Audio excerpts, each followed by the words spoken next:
James Bond once flattened one of the toughest men in Hollywood, and it happened on the set of this film. Lee Marvin, a genuine war hero, built, in his own admiring words, like granite, was reportedly beaten by Roger Moore in a real fight during production. And Marvin came away impressed rather than angry. That is the kind of rowdy, boozy production this was. This is Shout at the Devil, the 1976 British adventure epic starring Marvin and Moore as mismatched ivory poachers who set out to destroy a German warship in East Africa on the eve of the First World War. Today, we count down 15 weird facts and stick around for number 1, the real spy who inspired its craziest plot. Subscribe if you love the classics. Let's get into it. The film features a lengthy knockabout brawl between its two stars. A 5-minute Donnybrook in the boisterous style of the famous fight in The Quiet Man. But the most remarkable fisticuffs reportedly happened off camera when the two leading men got into a genuine, real-life scuffle during filming. And the outcome was not what anyone would have predicted. Lee Marvin was a tough, grizzled, genuine combat veteran of the Second World War, a former Marine who had survived some of the most brutal fighting in the Pacific. Roger Moore, by contrast, was the suave, urbane English gentleman, the polished face of James Bond, not exactly known for his brawling. And yet, by Marvin's own account, Moore won the fight between them.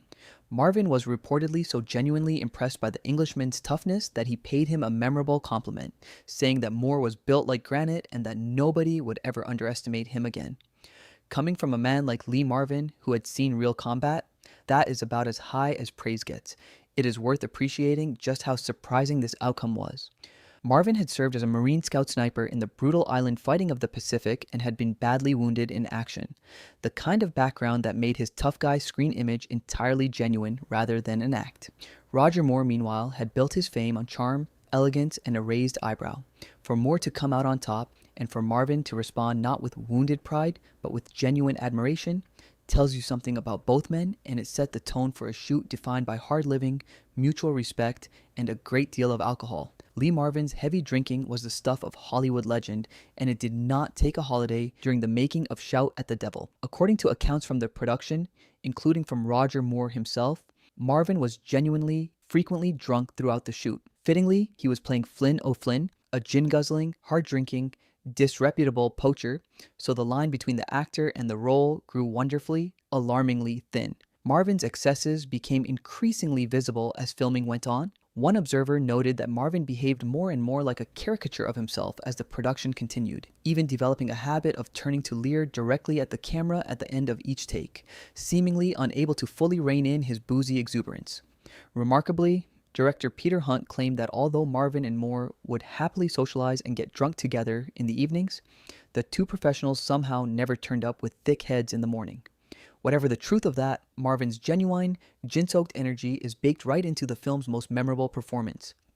For all the chaos of the shoot and the mismatched personalities of its stars, Roger Moore came away from Shout at the Devil genuinely grateful, crediting his difficult, hard-drinking co-star with pushing him to new heights as an actor. Moore was effusive in his praise, and it revealed a real humility about his own craft. Moore said plainly that he loved Marvin and that thanks to him he had given his best performance ever. He explained his reasoning in a way that any actor would understand, noting that he could only ever be as good as the person across from him, and that working with a talent as powerful as Lee Marvin hauls you up and forces you to try to reach his level. It is a lovely, generous sentiment, and it captures the strange alchemy at the heart of the film. The polished Bond star and the grizzled, unpredictable American had almost nothing in common, and that friction produced a genuine on-screen chemistry that critics and audiences have enjoyed for decades. Watching Shout at the Devil, you might get the distinct feeling you are watching a James Bond film in disguise, and that is because, behind the camera, you very nearly were. The production was staffed by a remarkable number of key veterans from the 007 franchise, gathered around their leading man, Roger Moore, who was the reigning James Bond at the time. The director, Peter Hunt, was himself a giant of the Bond series, having edited many of the early films and directed the acclaimed On Her Majesty's Secret Service. Joining him was Maurice Binder, the legendary designer responsible for the iconic Bond main title sequences, including the famous gun barrel opening. The cinematographer, Michael Reed, had shot On Her Majesty's Secret Service, and camera operators Alec Mills and Alan Hume were also Bond veterans who would work on numerous 007 films.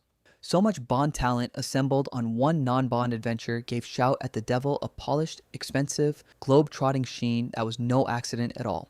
Peter Hunt in particular brought a distinctive sensibility to the film. As the editor who had helped define the fast, punchy rhythm of the early Bond films, and as the director of what many fans consider the most emotionally ambitious entry in the series, Hunt knew exactly how to stage and cut large-scale action so that it felt kinetic and exciting rather than lumbering. That skill is all over Shout at the Devil, from its sprawling comic brawl to its explosive naval finale, and it is a large part of why the film, for all its tonal unevenness, remains genuinely entertaining to watch decades later. Shout at the Devil did not exist in isolation. It was actually the centerpiece of an informal trilogy of adventure films that Roger Moore made in South Africa during the 1970s, slotting them in between his outings as James Bond. Together, they represent a fascinating, often overlooked side of Moore's career, where he traded the tuxedo for something rougher. The three films were Gold in 1974, Shout at the Devil in 1976, and The Wild Geese in 1978. The first two were both produced by Michael Klinger and both adapted from novels by the popular adventure writer Wilbur Smith, giving them a shared creative DNA. Across all three, Moore worked to establish himself as a rugged, leading man capable of more than just the polished secret agent that had made him famous. This trio of muscular, location-shot African adventures shows an actor deliberately stretching himself, using the gaps between Bond films to prove he could carry a very different kind of movie, and Shout at the Devil sits right at the heart of that ambition. Of the three, Gold was a mining thriller, Shout at the Devil a period war adventure, and The Wild Geese a modern mercenary story, giving Moore a chance to play rougher, more morally shaded men than the impeccable secret agent allowed. The films are also a fascinating record of a particular moment in 1970s cinema, when big, masculine, star-driven adventure epics shot in far-flung locations were a genuine commercial force, before the blockbuster era changed the shape of the industry entirely. Making a film in South Africa in the mid-1970s was a deeply controversial act, because the country was then under the apartheid regime of enforced racial segregation, which had made it an international pariah subject to widespread boycotts. Choosing to shoot there put the production, and its famous star, directly in the political firing line. The consequences were serious and specific. Britain's Film and Television Technicians Union, the ACTT, was so opposed to members working in apartheid South Africa that it reportedly threatened not only to boycott the production entirely, but also to blacklist Roger Moore himself, an extraordinary threat against one of the biggest stars in the world and the reigning James Bond. Agreements were eventually negotiated to allow the films to proceed, but the surrounding bad press appears to have genuinely damaged their commercial prospects, particularly in some markets. The reigning cinematic symbol of British cool came remarkably close to being formally blacklisted by his own country's film industry over where he chose to make this movie. This is easily the most genuinely disturbing fact about Shout at the Devil, and it is one that makes the film difficult to watch for modern audiences. The story centers on ivory poaching, and the film needed to depict the hunting of elephants. While the production has stated that no animals were directly harmed during the making of the movie itself, the poaching sequences reportedly incorporate real, genuine footage of an actual elephant hunt. The result is a scene of authentic, upsetting animal death presented within a light-hearted adventure film, a jarring and ethically troubling combination that has aged extremely poorly. What may have passed as gritty authenticity in 1976 now reads as gratuitous and cruel, a stark reminder of how much attitudes toward depicting real animal harm on film have shifted. It sits uncomfortably alongside the movie's jovial, corny tone, and it is the single element most likely to genuinely distress a modern viewer. The authenticity the filmmakers chased in their African setting extended, regrettably, to footage that most productions today would never dream of using. We are halfway through the adventure and the strangest facts are still ahead, including a historically impossible warship and a real-life spy. If you are enjoying this deep dive, take a second to hit the like button and subscribe, and drop a comment telling me your favorite Lee Marvin performance. Alright, back to Africa. Shout at the Devil is already a long film, running about 2.5 hours in its full British version, but the version audiences saw was actually a substantially trimmed down cut of something even more sprawling. During post-production, the filmmakers reportedly excised a massive amount of footage from the movie. By most accounts, around 50 minutes of material was cut out of the film after shooting was complete. That is nearly an entire hour of additional story, character, and spectacle that was filmed at considerable expense and then left on the cutting room floor. It helps explain why some critics found the finished film's plot to feel oddly jumpy and overstuffed, bouncing from one adventure to the next in an almost non-linear fashion, as though connective tissue had been removed. The American release was trimmed even further, running about 20 minutes shorter than the British cut. Somewhere in a vault, in theory, sits a substantially longer and quite different version of this movie that almost no one has ever seen. The entire climax of the film revolves around the mission to destroy a mighty German warship hidden and undergoing repairs in an African inlet. In the movie, this fearsome vessel is named the SMS Blucher. There is just one problem with that name, at least for anyone who knows their naval history. The real ship it refers to could not possibly have been there. There genuinely was a German warship called the SMS Blucher, but it never served anywhere near Africa.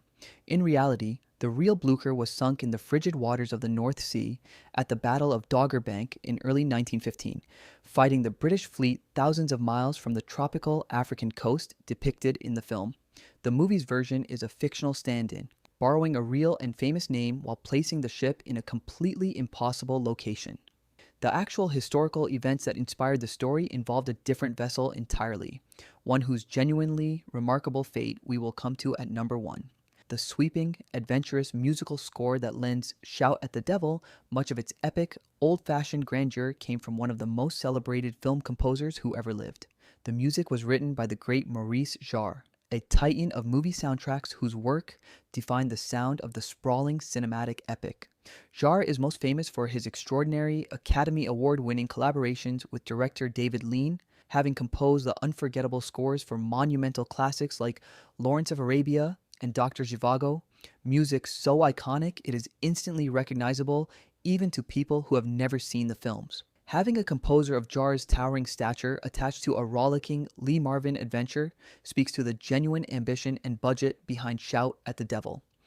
This was not a cheap quickie. It was a lavish, expensively mounted production that could attract the very finest talent in the industry, and Jarre's rich, romantic score does a great deal to elevate the film's grand sense of scale and adventure.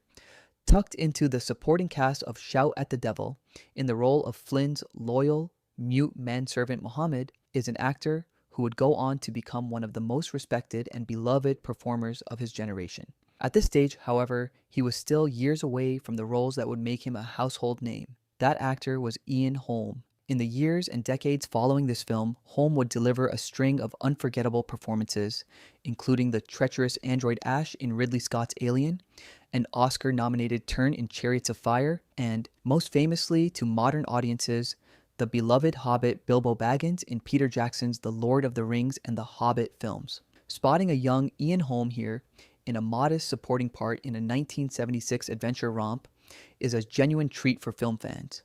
It is worth noting that his casting, like several others in the film, reflects the dated and now uncomfortable practices of its era regarding who was cast in certain ethnic roles. For much of its running time, Shout at the Devil presents itself as a jovial, corny, light-hearted adventure full of comic bickering and rollicking set pieces in the spirit of the African Queen. But roughly halfway through, the film takes a sudden and genuinely shocking turn into darkness that catches many first-time viewers completely off guard, sharply changing its entire tone. Without dwelling on the details, the villainous German commander Fleischer and his troops commit a truly monstrous act of violence against Sebastian and Rosa's family, an atrocity involving the death of their young child. This horrifying event is what transforms the story from a caper about ivory poaching into a grim, personal tale of revenge, giving the heroes a genuine and terrible reason to risk everything to destroy the German warship. The tonal whiplash between the film's broad comedy and this stark, brutal tragedy is one of its most discussed and divisive qualities. It is a reminder that beneath the sunny adventure surface, the film is genuinely willing to go to some very dark places. Shout at the Devil had a genuinely lavish budget for its time, reportedly around $9 million, an enormous sum for a British production in the mid-1970s. Recouping that kind of money required real success at the box office, and the film's commercial fate turned out to be a tale of two very different continents. In the United Kingdom, the film was a major hit, reportedly grossing around £15 million and ranking as one of the most successful British films of the entire year. American audiences, however, were far less enthusiastic, and the film reportedly earned only a small fraction of that in the United States, where it was distributed by the exploitation film studio American International Pictures. Some of that weak American showing has been attributed to the negative publicity surrounding its apartheid-era South African filming, so the film simultaneously stands as a genuine British blockbuster and a notable American disappointment, a striking split that shows how differently the same movie can land in different markets. The film transports audiences vividly to the exotic coast of German East Africa, all tropical inlets, Arab dhows, and colonial outposts. But a great deal of that convincing African atmosphere was actually manufactured thousands of miles away, on a small island in the middle of the Mediterranean Sea. Much of Shout at the Devil, particularly its extensive water and naval sequences, was filmed on location in Malta, the tiny island nation that has long been a favorite of filmmakers needing controllable coastal waters and reliable sunshine. The production also shot on location in South Africa, based partly out of the town of Port St. John's, to capture the genuine African landscapes. This blend of a real African country and a stand-in Mediterranean island was stitched together so seamlessly that most viewers never suspect the film's tropical East African coast is frequently, in reality, the well-used waters around Malta, a location that has doubled for countless other places throughout film history. The film's central mission, in which a rugged ivory hunter helps the Navy pinpoint and destroy a hidden German warship, sounds like pure adventure fiction. Astonishingly, it is rooted in genuine history, and specifically in the exploits of a real man. The whole story is loosely inspired by the sinking of the German light cruiser SMS Königsberg during the real Battle of the Rufiji Delta, a genuinely remarkable World War I campaign fought in German East Africa between 1914 and 1915.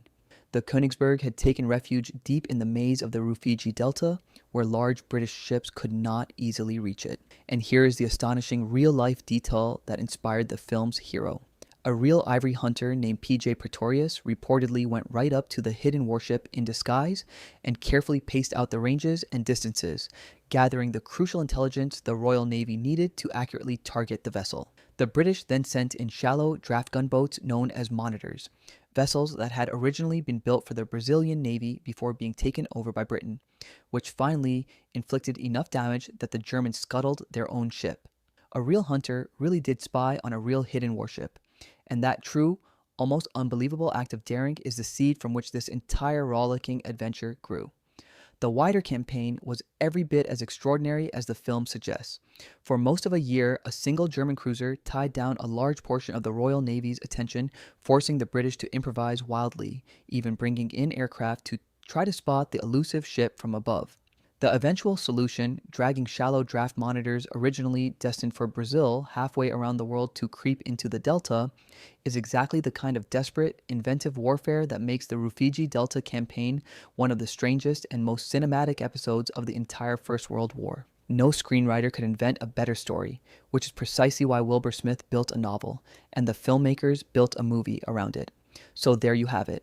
15 weird facts about a boozy, brawling adventure epic where James Bond beat a Marine in a real fight, a Lawrence of Arabia composer wrote the music, and an entire 007 crew reassembled far from home. It hid a brutal tragedy beneath its corny fun, nearly got its star blacklisted, faked Africa and Malta, and drew its wildest plot from the true story of a hunter who spied on a hidden warship. Few forgotten adventure films have this many secrets rattling around inside them.